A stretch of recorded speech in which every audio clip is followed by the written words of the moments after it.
Assalamu alaikum. Welcome to the Sajdah Saturday morning coffee talks. So grab your coffee, grab you some tea, some water, whatever you're sipping on, and let's talk about the Titanic submersive tourism vessel, all these missing children in Cleveland, and this new USDA approved lab grown chicken.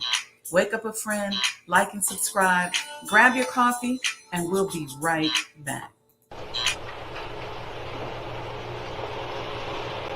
O Allah, guide me among those whom Thou hast guided aright, and preserve me among those whom Thou hast preserved, and befriend me among those whom Thou hast befriended.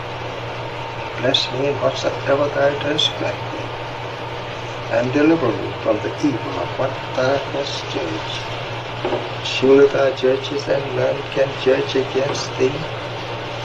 And he whom Thou befriendest is not disgraced.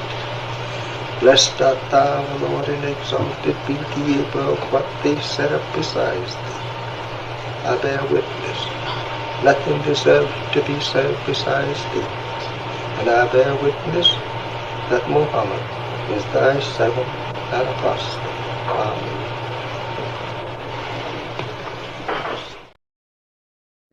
Assalamu alaikum. Peace and blessings. You're tuned in to the Sajdah Saturday morning coffee talks, where we talk about life, love, and business.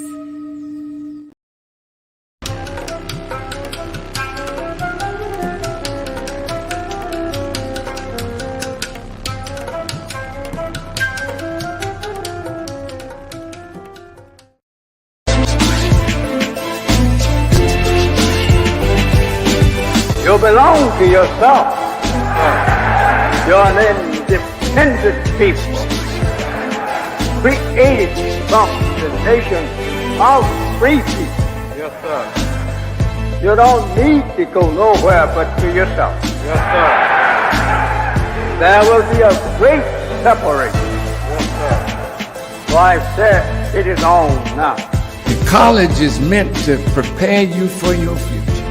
That the time dictates that if we don't do something for ourselves as a people, we will be destroyed. And the aim of the enemy right now is to take us out. We have God with us. We have Him as our guide. Yes, sir. We don't have to stand around here and ask the question, what must be done? Yes, sir.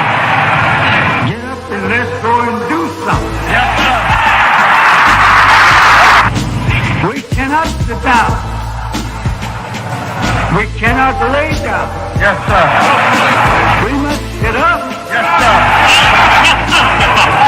And go to work. Do you know what real joy is in life? Visioning something and bringing it into reality. That's real joy. Do you know what the next step in joy is? Behold how good and how pleasant it is for brethren to dwell in unity. Tonight, you need to fasten your seatbelts. We're going to hear from some of the greatest minds in the world.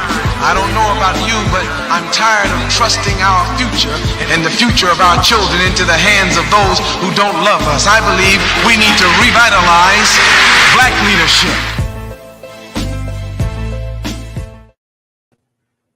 Assalamu alaikum, family. Welcome. Grand Rising. Hope y'all doing good today. Hope you got your coffee, your tea, and thought we'd have a little bit of a lighter show today. Well, I won't say lighter. That's not the right thing. We're just going to talk about some hot topics, if you will. Let's say it that way. All right. So welcome to those of you who have chimed in. And I'm going to jump right in. Okay.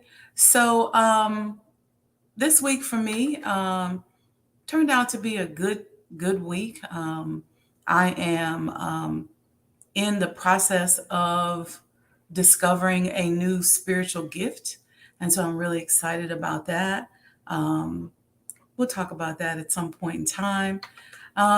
Working, still developing the Honorable Elijah Muhammad House Museum. That's an ongoing evolutionary project. You see the information going across the bottom for you to support. Looking at the news this week, it was so sad.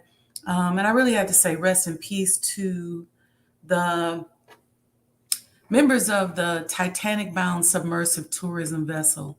I mean, my heart goes out to anyone that loses a loved one, especially when you lose them unexpectedly.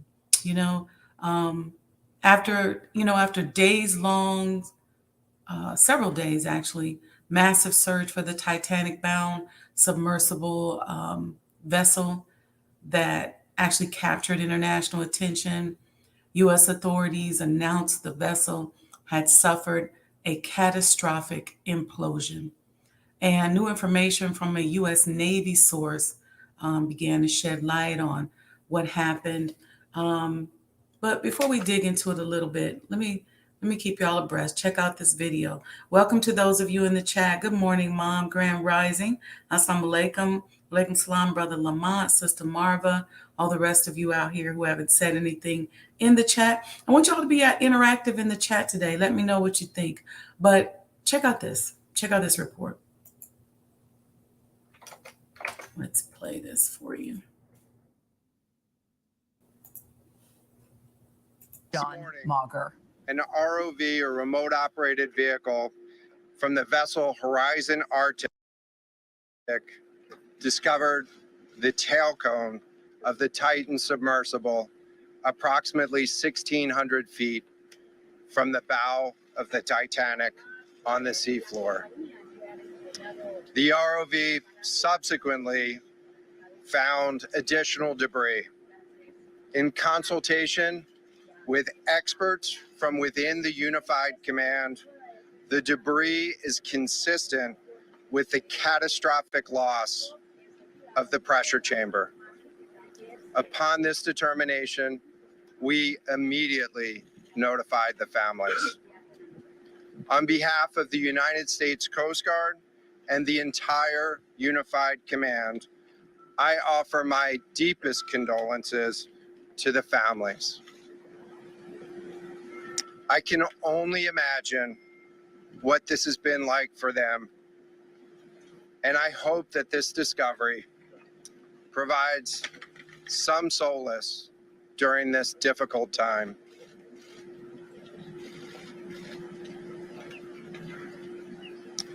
Additionally, we've been in close contact with the British and French consuls general to ensure that they are fully apprised and that their concerns are being addressed.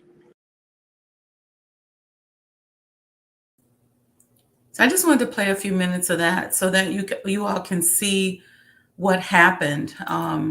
Just absolutely horrible. The Titanic submersible museum, or I guess you could call it, no, it's not a museum. It's an experience, right? It's a tourism experience. It's in that museum category because technically the Titanic remains as sort of like an underground museum. And there's this company called OceanGate that's been conducting these expeditions of the Titanic shipwreckage since 2021. And according to the company's website, yes, condolences to those who lost their lives. These tours can take 5 people. So they take 1 pilot, 4 crew members in a submersible vessel down to depths of around 13,000 feet into the ocean, according to their website. It's been dubbed as a new era of exploration, and it costs about $250,000 per person to go on this excursion. Just interesting. A lot of y'all are looking like, well, what's so big about the Titanic? And why are people so obsessed with the Titanic? Okay. So first off, let's talk about what is the Titanic. Okay. Did y'all learn about the Titanic in school? Let me know in the chat. I did. And It's always fascinated me. I didn't like the movie that came out because it was just too long, and you kind of knew what was going to happen. But the Titanic is something that is interesting, and let me tell you why it's interesting to me. So first, let me tell you what it is. So the Titanic was, at the time, the largest ocean liner in service at the time. And the Titanic, at that time that it went out, had an estimated 2,224 people on board when she allegedly struck an iceberg on Sunday, April 14th in 1912. So these are the ruins that people are taking these excursions to go and see underwater, 13,000 feet down. I think they said the depth is about twice the Grand Canyon. So that's pretty deep, right? So the ship was a luxury ship that cost a lot of money to sail on back then. First class tickets would have cost you in 1912 $4,591. Now in today's dollars, that would be a staggering $133,000. So the excursion actually costs more today than what it would have cost you to ride on the Titanic, because the excursion was $250, okay?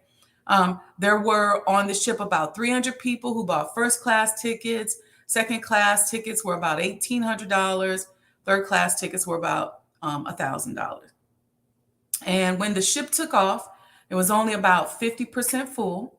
They say first class was staying like in a luxury hotel with the food, the service, the way it was decorated. They say it was absolutely gorgeous. And it sank in the early morning of April 15th. So it was out there for maybe about a day, I think, in the North Atlantic Ocean, 4 days into her maiden voyage from Southampton to New York City. Now, these people that perished this week were on an exploration to see the shipwrecks or the remnant of the Titanic. All right. Now, the Titanic has always been historically controversial. I don't know how much y'all know about that. And it actually has been quite mysterious to me since I learned about it in school. My favorite subject, hands down, was world history in school. I just love it. And I've always felt that there was some foul play connected to the Titanic. Something in the milk ain't clean, allegedly. And there are a few conspiracy theories, and I found one in particular to be quite interesting. So let me play this conspiracy theory, and then we're going to come back and talk about the Titanic itself. Rest in peace to those of them who were on the exploration, going down to see the remnants of this great ship that I'm saying is controversial. It's just me. But check out this conspiracy theory. They built a ship of death called the Titanic. The sinking of the Titanic was a design of the Jesuit order to get rid of the opposition to the creation of a central bank in the United States. And the men on the Titanic were opposed to a central bank. They had to die. Among those were John Jacob Astor, Isidor Straus, Benjamin Guggenheim, and a host of other millionaires who were opposed to a central bank in America. Therefore, they had to be taken out of the way. And they were on the Titanic. The company building the ship was owned by J.P. Morgan, who was himself an agent of the Rothschilds family, the Rothschilds being the bankers for the Pope and the Vatican. The main Jesuit targets were brought on board. The captain of the ship was Edward John Smith. It appears from his actions that Captain Smith was a Jesuit coadjutor, that is, a Jesuit who has taken the oath but does not wear the robes.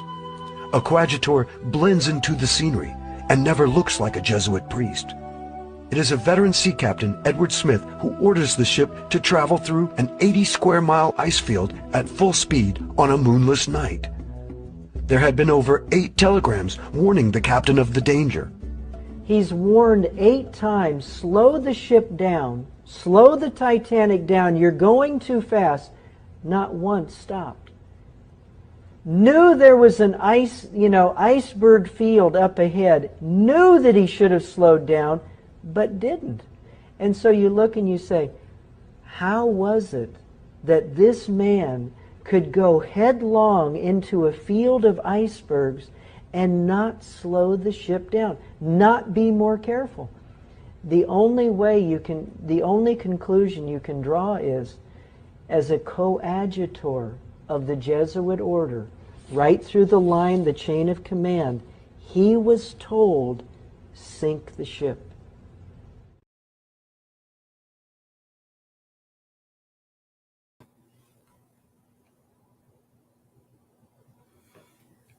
Okay.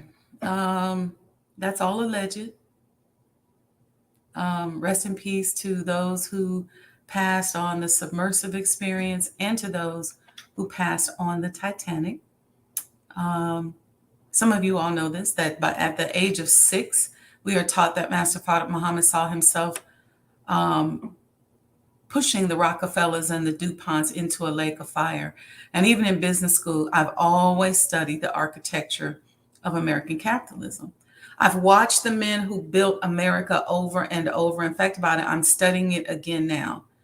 And I've studied the capitalist structure that was expanded and developed off of the backs of Black people who were kidnapped and enslaved in this country.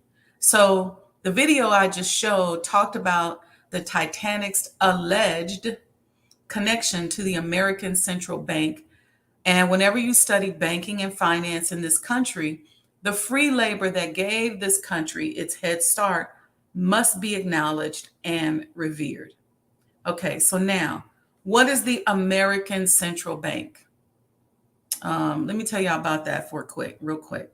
The American Central Bank, the Federal Reserve, was created on December 23rd, 1913, with the enactment of the Federal Reserve Act. The fact that it was a year after the sinking of the Titanic has led to many allegations. Okay. The Federal Reserve, considered to be one of the most important financial institutions in the world, is allegedly connected to the Titanic. The White Star Line, okay, which is a company, had been owned since 1902 by the International Mercantile Marine Company, a trust company formed in the early 20th century as an attempt by J.P. Morgan to monopolize the shipping trade. So ultimately, J.P. Morgan was the owner of the Titanic by the fact that he held a significant ownership share of White Star Line. It was also J.P. Morgan who forced the United States government into acting on a central banking plan during the bank panic of 1907, when Wall Street turned to J.P. Morgan for help. According to Investopedia, Morgan was able to convene all the principal players at his mansion and command all their capital to flood the system, thus floating the banks that in turn helped to float the businesses until the panic passed, okay? This is just how they were dealing with a particular financial crisis in 1907. The fact that the government owed its economic survival to a private banker forced the necessary legislation to create a central bank and the Federal Reserve, and that's according to Investopedia. It has been alleged that J.P. Morgan was set to board the Titanic for her maiden voyage, but canceled his trip at the last minute, along with his good friend Milton Hershey, who also canceled his voyage. Okay. The maiden voyage of Titanic indeed had 3 of the wealthiest Americans living at the time on it when it went down.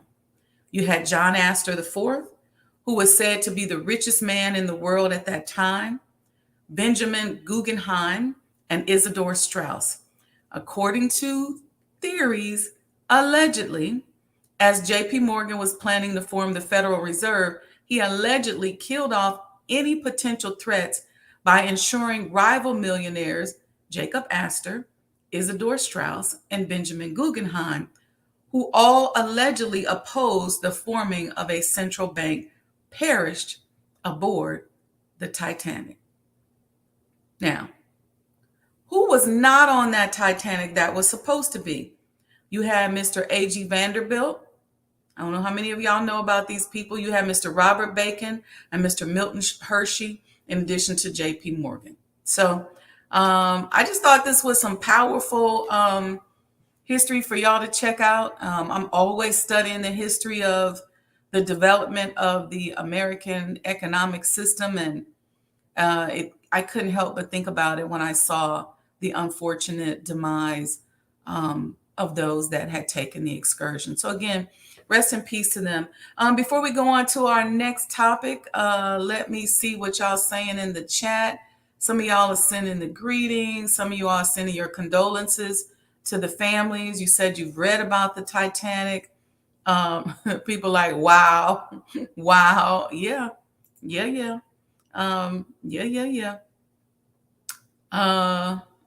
Yeah, it's crazy. All right.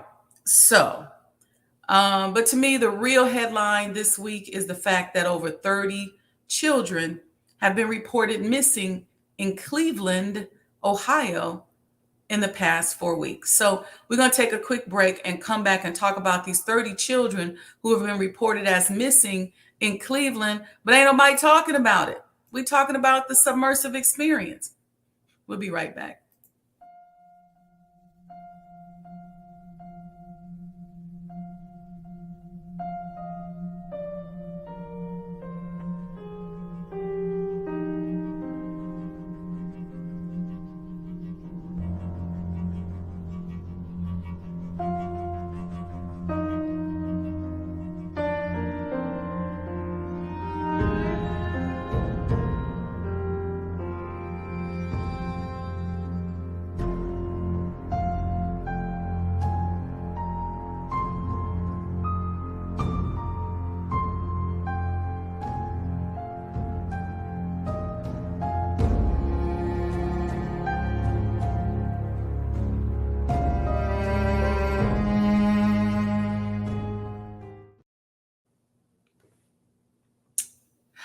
All right, we're back, and you're tuned into the Sajdah Saturday Morning Coffee Talks, and we just flipping through a few hot topics this morning. This particular subject struck me. Welcome, everyone. Peace and blessings. Make sure you're liking and subscribing to the page if you have not already done so. Hit the notifications button so that you get notifications when we go live. And while you're checking us out, make a donation to the projects, to this page, and you see the information scrolling below. Now, you know, when I used to travel back and forth to Africa, there was a lot of things that struck me. Shout out to Nana Wax in Benin, which is where I got this beautiful kaftan, in Cotonou, actually. So anyway, I would travel, and I always wondered why there was never a massive search campaign for us since we were kidnapped from Africa 400 years ago. I just can't imagine that if my great-great-great or great-great-grandfather or mother was kidnapped, along with millions of other people, that we wouldn't still be talking about it to this day. I'm like, man, why didn't y'all come looking for us? Do y'all even care? It took me a long time to reconcile the true history with my emotions.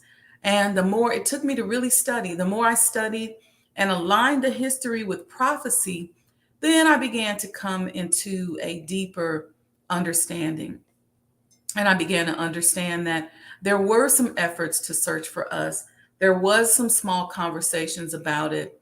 It was just kind of squashed, you know, in the press, in the media, in public opinion. And but when I saw this story about 30 children missing in Cleveland this week, it brought all that back up to me. What must they be thinking? What are these children thinking about? Are they thinking the same thing that I was thinking? Like, damn, don't y'all miss us? Are y'all gonna come look for us? Do y'all even care about what happened to us? How can so many of us be missing and there is no massive outcry from our community.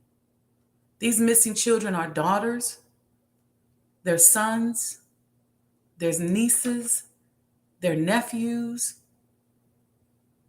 Let's take a look at what's going on in Cleveland. Check this out.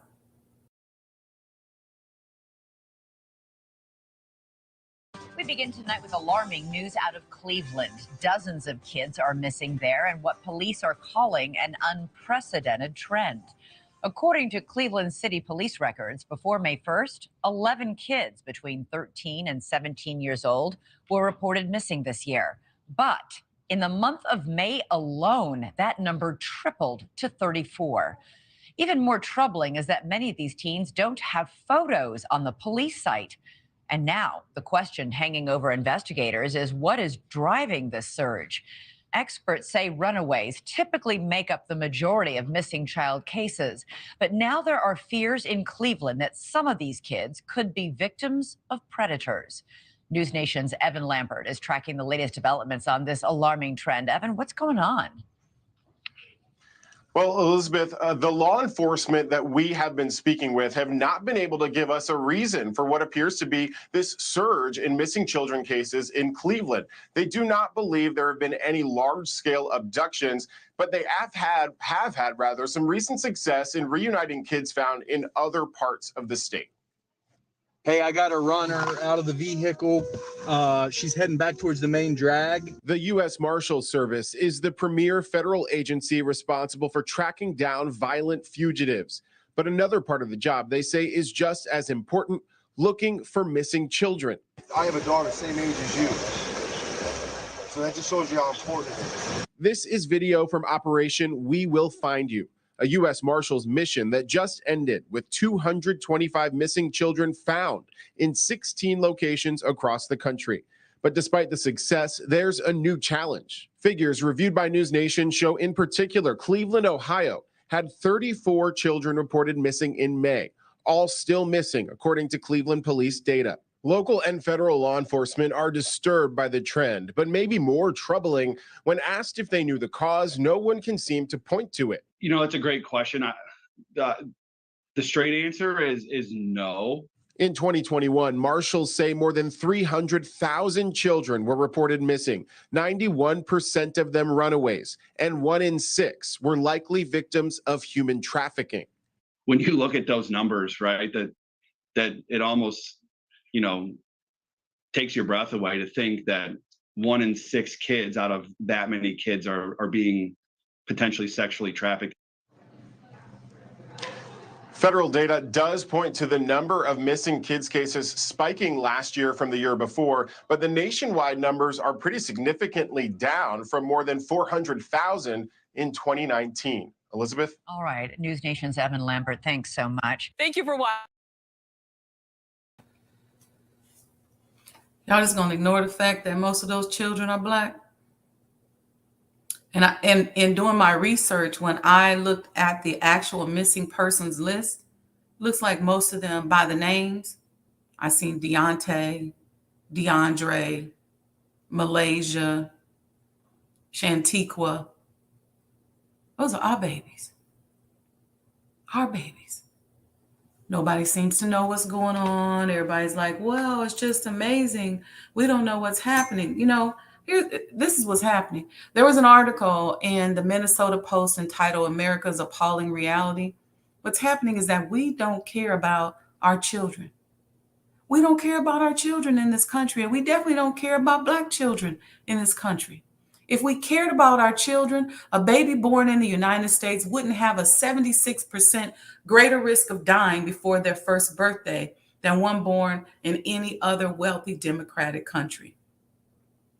If we cared about our children, a child aged 1 to 19 wouldn't have a 57% greater risk of dying before adulthood than anywhere in the developed world. America's Black children are missing at disproportionately higher rates. Check out these statistics. It's sad. According to the data from the 2019 U.S. Census, people who are Black or African American make up 13.4% of the United States population. However, nearly 40% of missing persons are people of color. Those are the statistics from a category called Black and Missing. They say people of color, so we think they ain't talking about us. It's called Black and Missing. Black children make up about 33% of all missing children cases. However, a research study published in the 2015 Communication Research Reports found that missing Black children only comprised of 7% of media references. Our children are our future. They are not accessories for us to use as weapons or to throw away after they get on our nerves or to get back at an ex who don't want us no more. What are we doing as a community to help ensure our future? Or are we just going to sit around and complain about Chat GPT and AI taking over our future? But we letting our future just go missing. We should be outraged. Just like I said that our brothers and sisters in Africa 400 years ago should have been outraged when we were stolen. We're the 100 Black men. We're the fraternities. Where's the alphas, the omegas, the kappas, the sigmas? We're the churches. We're the temples. We're the mosques. We're the synagogues that should be out here looking for our children. These crimes against our children are not equivalent to ATM robberies or random shootings.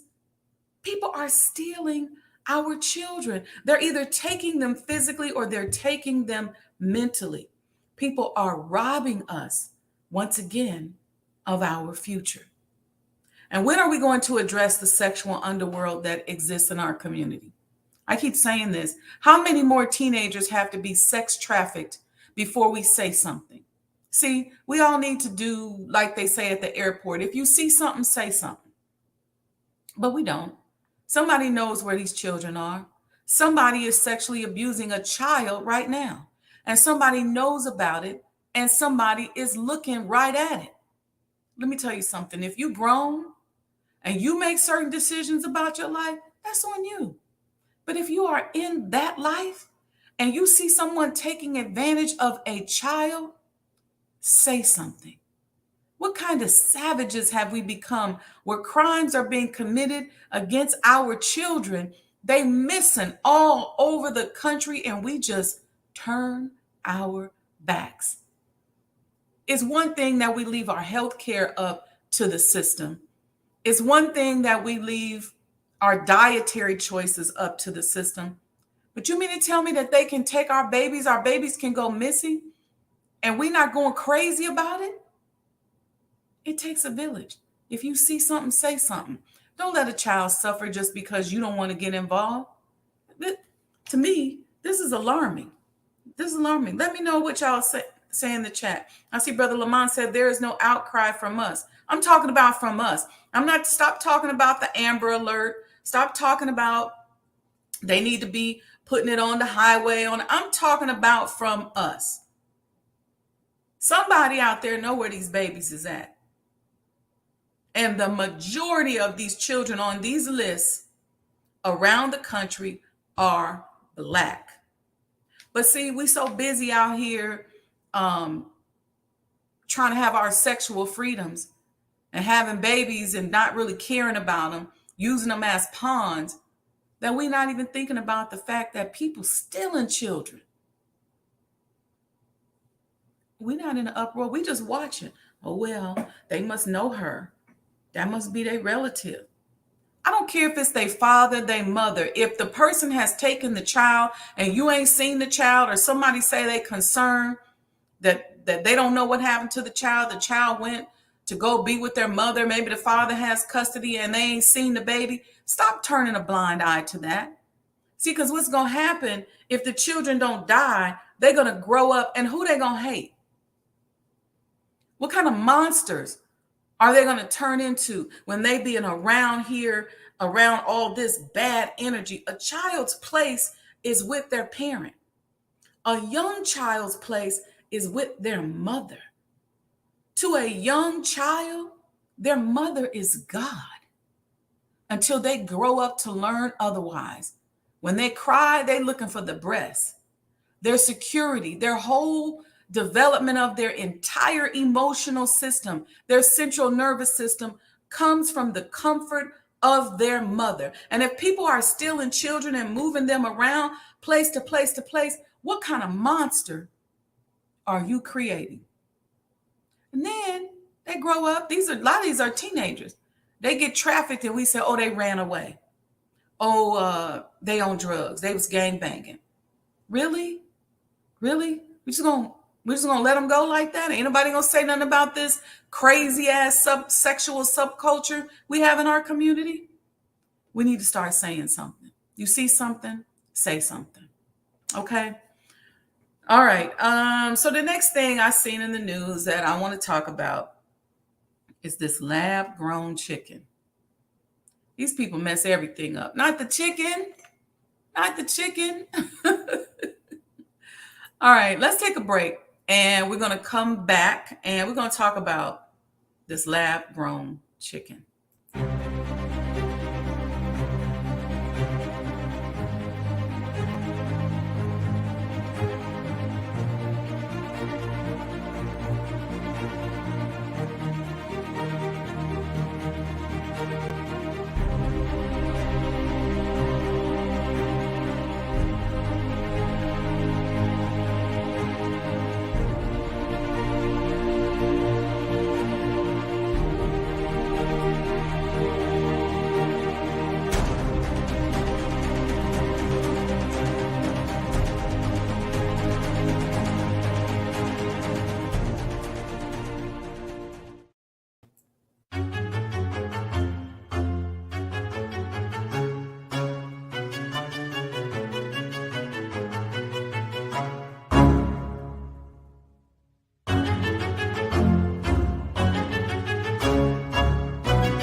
I'm so over these people. Not the chicken. We love us some chicken. Not just us, but in the world.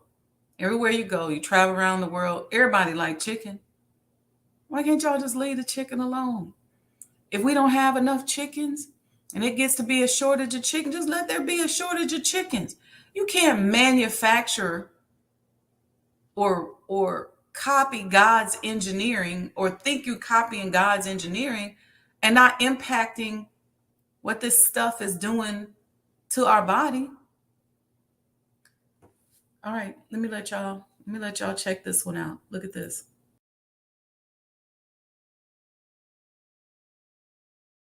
New lab-grown chicken that was just approved for sale in the U.S. could be headed to your dinner plate. Devin Dwyer has the details. Good morning, Devin. Hey, good morning, George. Americans ate 75 billion pounds of red meat and chicken last year. But what if some of that meat was not raised on farms, but instead of high-tech facilities? Scientists say that could be good for the environment and your health, and soon it could be on menus and store shelves. This morning, the USDA has approved cell-cultivated meat to be sold to the public for the first time. So that's where it all starts, just a few cells. 2 cultivated meat producers now getting the green light to begin commercially selling their chicken, not raised on a farm, but in a facility. The meat is grown using real animal cells and large bioreactors fed with nutrients. I recently got a tour of California-based Upside Foods, the nation's first and largest cultivated meat producer. You're making chicken in there. Yeah, so if you look at this is approximately a 200+ liter tank. And we take cells from a chicken or an egg. It takes 2 weeks to grow the equivalent of 1 chicken, 1,000 chickens, or 100,000 chickens. So you're saying in this factory, you can make more meat faster and cleaner than an average farmer? Well, ultimately, yes. The company says cell-cultivated meat could help feed the world's booming population using a fraction of the land and water of animal farming and help reduce greenhouse gas emissions. Many experts say more study is needed. I got to try this cell-cultivated chicken at the facility in California, guys. I got to say the texture was a little bit different, but it did taste like chicken. The company says they hope to get it on restaurant menus in the next few weeks, then maybe on store shelves in the next 5 years. And dozens of startup companies are getting in on the game, guys. You mentioned the texture. So is it more like tofu? You know, George, it was pretty close to chicken, but maybe a little bit rubberier. You have to give it a try for yourself. A restaurant in California is going to roll it out next month. Would you guys try it? I think I would. I do like the reduction in animal cruelty, but we'll see. I don't know. Rubbery didn't sell me. I've been thinking of. How many of y'all gonna try the lab-made chicken? Real question is, how many of us have already had some lab-made chicken? We thought it was real chicken because that chicken they put on there, I seen that at some banquets or something. This is crazy. You can't listen. These people are always trying to play God. God make a chicken, they say, oh, well, I can make a chicken. God make a tree, they say, oh, I can make a tree. God makes humans and babies, they say, oh, I can make a human and a baby. This ain't nothing. This is the devil. And then they said that the USDA approved this lab-grown chicken. So some of us are saying, well, what is the USDA? The USDA is the United States Department of Agriculture. And what do? Well, according to their website, they provide leadership on food, agriculture, natural resources, rural development, nutrition, and related issues based on public policy, the best available science, and effective management. Who are they? Again, according to their website, they're made up of 29 agencies and offices with nearly 100,000 employees who serve the American people at more than 4,500 locations across the country. What is the risk associated with lab-grown food? For one, you ain't God. So you don't know how the food from that animal actually interacts with us on a metaphysical level and all kind of other levels. You ain't thinking about that. You just done made some stuff in the lab, in steel. But one potential concern that stands out is the cancer-promoting properties of cells that proliferate exponentially in vitro. Consuming lab-grown meat with such faulty cell lines may have unwarranted effects on the human body. The exact effects remain unknown. Listen, even if you can make something taste like chicken in the laboratory, you can't reproduce nature's engineering. But you know what? We're just going to defer to the Honorable Elijah Muhammad on this one. We got to go there. In his monumental book, How to Eat to Live, he said that meat was never intended for man to eat. He said not real meat and definitely probably not fake meat. That's me talking. He didn't say that. And I think the fake lab chicken should motivate us. And I'm going to read an excerpt from this book. And when we as Muslims do eat meat, we try to eat halal or kosher. There's this halal chicken brand called Crescent that I buy. They have chicken and turkey and lamb. But I don't know. This is scary. I was a vegetarian for many, many years. And then I started adding the halal chicken to my diet. Like I'll have like chicken and vegetables. I like to do like a halal stewed chicken with vegetables. But man, this is scary. So listen, check this out from How to Eat to Live. And listen to the history and what he taught us. Don't judge, just listen. History matters. I'm giving you some historical teachings from 50 years ago that is still applicable today. In the book, How to Eat to Live, the Honorable Elijah Muhammad said, eat 1 meal per day, nothing between meals, and eat the right food. We eat meat, but meat was never intended for man to eat from the very creation of man. We have been eating meat. Why? Because the ruler of this nation of earth for the past 6,000 years is an enemy of the original man who has inhabited the earth from time unknown to man. A people that have been populating the earth here for billions and trillions of years would not eat the wrong food if they had not been made to suffer for guidance under a made enemy of theirs. And the enemy does not follow what we, the original man, had and was practicing. Okay. I'm going to go down here a little bit and read some more. They do not eat the good food because they found us eating the good food. And to make a world different from ours, they had to resort to eating the wrong food so that they could say that they established something which we did not have or were not doing. That part right there is critical, right? Because when these people went to establish their world, they needed to own their world. They needed to own everything in it and to take ownership of us. Not only did they take away so many things that make us who we are, but they put us on the wrong food and we go for it. They do not eat the good food because they found us eating the good food. And to make a world different from ours, they had to resort to eating the wrong food so that they could say that they established something which we did not have or were not doing. The Holy Quran refers to the white man as eating like a beast. They eat as the beast. This is true. They don't deny it. And the Bible teaches us against eating their dainty meats, which is a warning that we may be eating the wrong meats. They had us eating this filthy hog. The Honorable Elijah Muhammad said, the old filthy hog was not made to be taken as food for us, nor them. Allah taught me from his mouth that they made hog for medical purposes.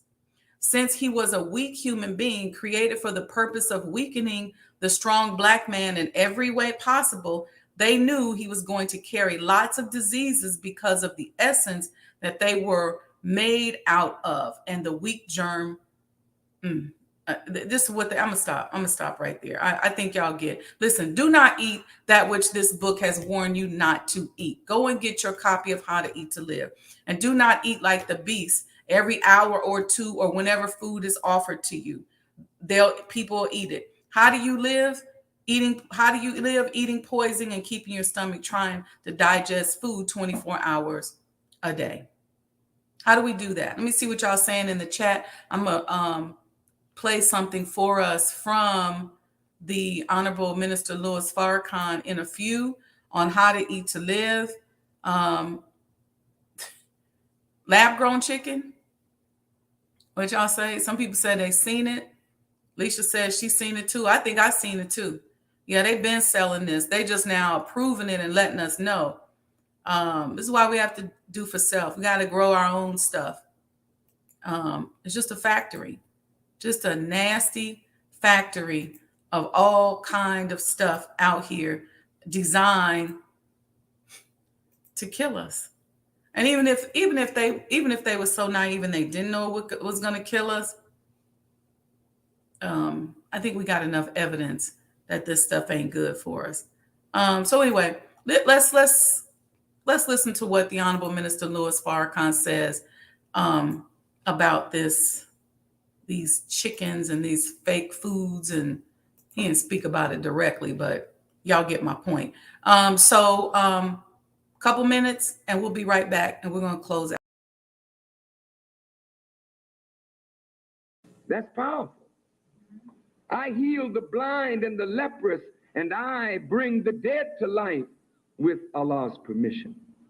And I inform you of what you should eat and what you should store in your houses. Moses could not prepare life for the children of Israel until he changed the way they ate. Is that right? They were eating the way Pharaoh taught them. Moses had to bring them a dietary law. If you read the book of Leviticus, you will find Moses telling the people what foods to eat, what foods not to eat. Is that right?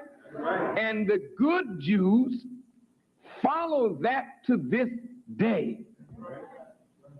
And they get a lot of credit for following God's law. But still, they don't live long. They live longer, but they don't live that old, long life. You know why?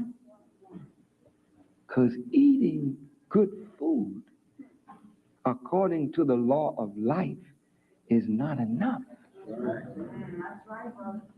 You can't eat good food physically and eat poor food spiritually.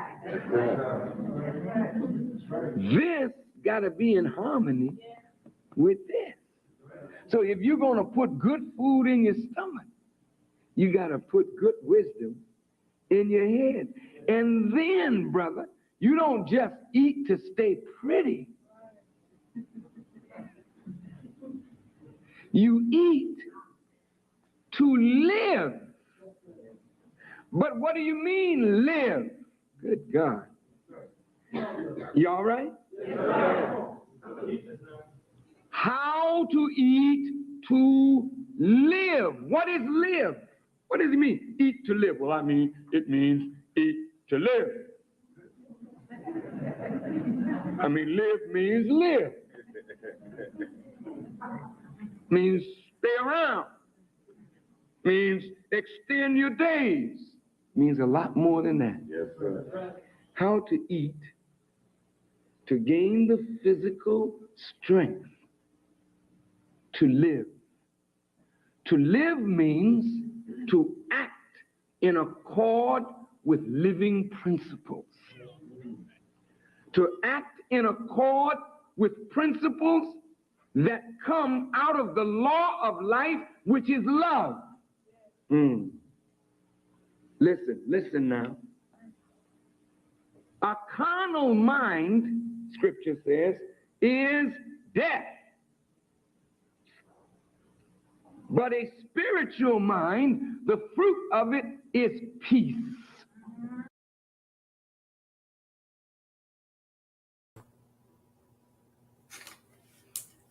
Minister's so beautiful. He's just beautiful. Period. Point blank, period. He makes it so plain, so clear. But I just wanted to come out here today and talk to us, just do some hot topics. Some of this stuff is egregious, interesting. I just like looking at the news in a different way. Let me see what y'all saying in the chat. Brother Robert Epps said, the Minister of Wellness said that they are radiating our fruits. But I heard the Honorable Minister Louis Farrakhan say that first. That's right. Leisha X, a woman's strength, said, eat one meal a day between 4 to 6 p.m. Yes. And Charles Brewer said, the secret to our spirituality is really in our diet. Brother Lamont said, yes, a lot of fast food have been using this along with their carcinogens used to preserve it. Yeah.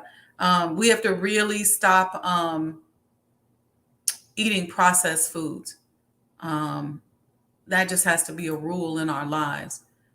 Sister Felicia Horn says, ASA family, these started back in the 1970s, tampering with food. Just think how long we've been eating this kind of food.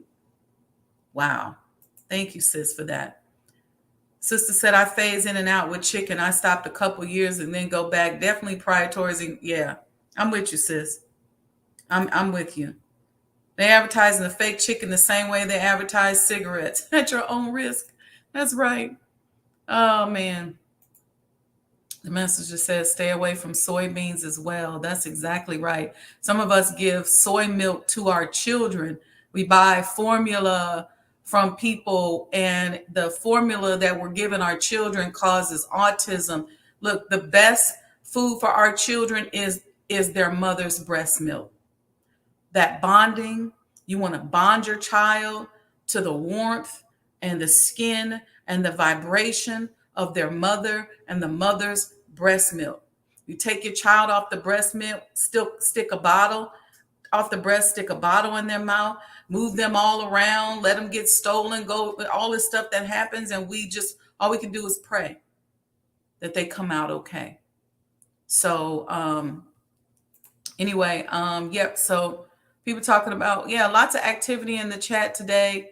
Y'all really went off about this lab-grown chicken.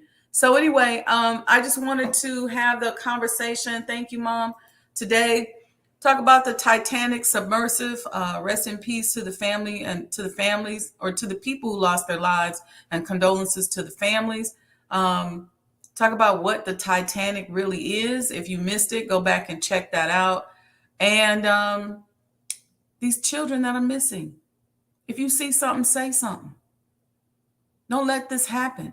See, because you don't know how it starts, but you see something strange going on with a child, make it your business to jump in, because you don't know what's going to happen next.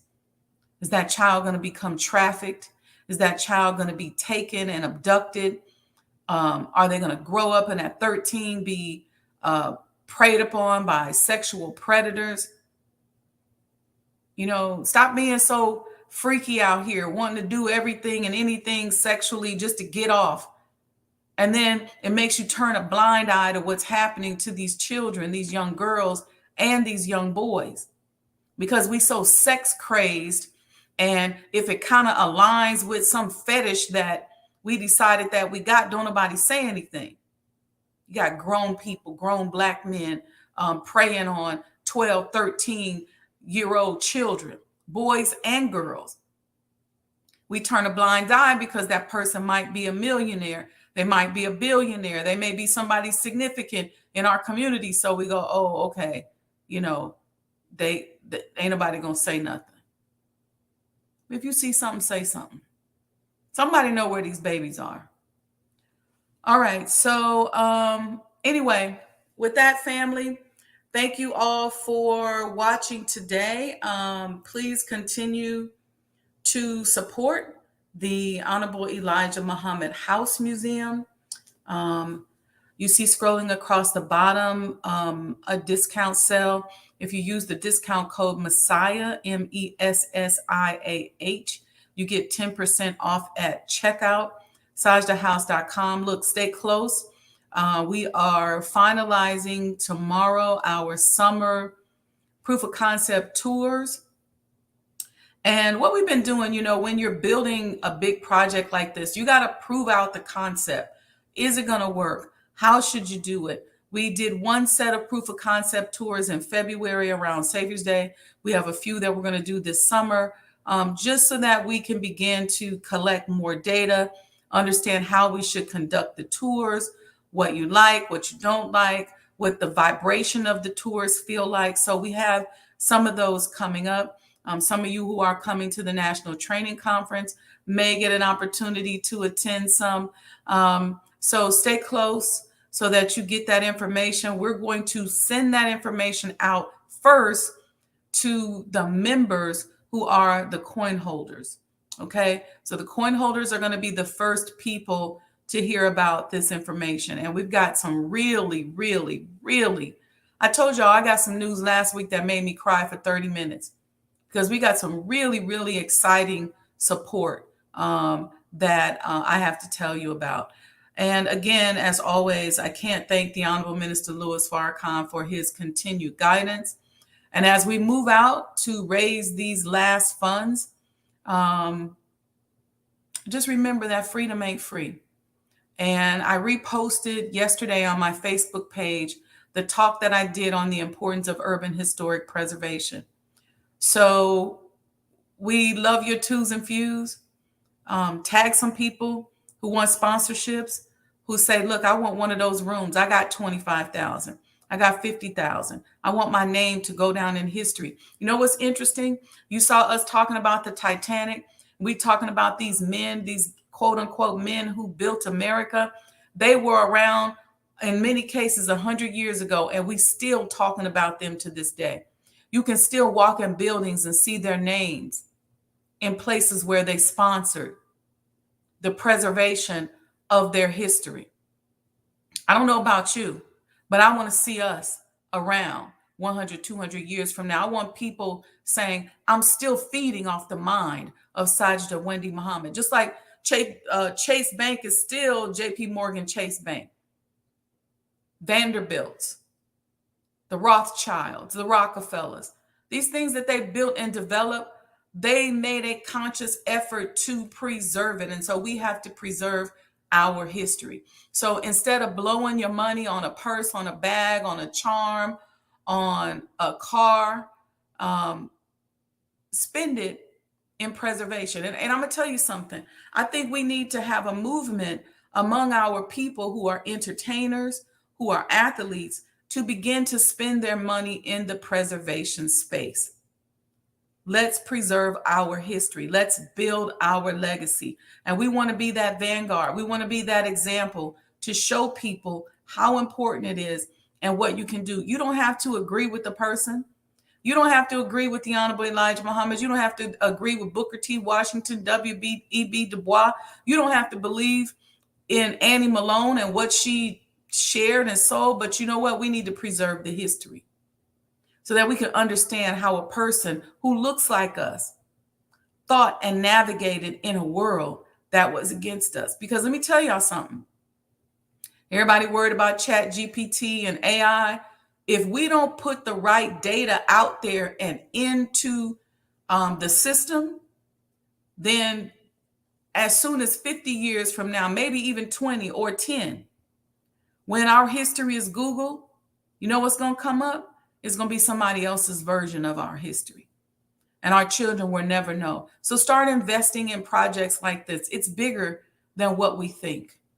Okay? We've already lost so much. Most of us don't know who we are. We've been robbed completely and totally of the knowledge of self. Greatest crime ever. We don't know who we are. We don't know. We can't even put our finger on the energy of the people who came before us. We have to go to 23andMe and Ancestry.com just to find out what tribe we're from.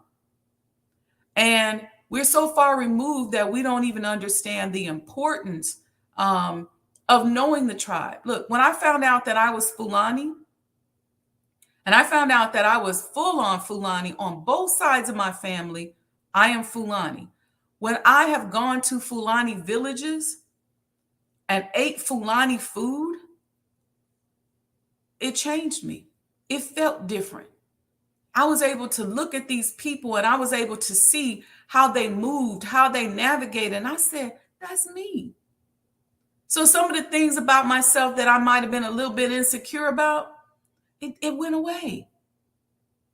I've always been a person that has had a funny relationship with food. I'm allergic to seafood and certain things just make me sick. And I'm real picky. But when I sat down and ate Fulani food, my stomach had never felt that good after a meal. So I'm saying this to say that our history is important and we must begin to preserve it. We must invest in preservation. We have to stop putting our future and the future of the preservation of our history in the hands of people who don't want us to exist beyond today. In the hands of people who won't even put out an Amber Alert for our missing babies. And you're going to leave your future to them? Come on, y'all, we got to do better. All right, so use the discount code Messiah, MESSIAH. When you check out, you'll get 10% off. If you're sitting there going, you know what, I don't have the money, well, then Cash App us. Cash App $Mo today, MOETODAY. Maybe you don't want a coin, you can Cash App us. If you got a credit card and you want to give, you can go to SajdahHouseDonations.com. But let's preserve our history.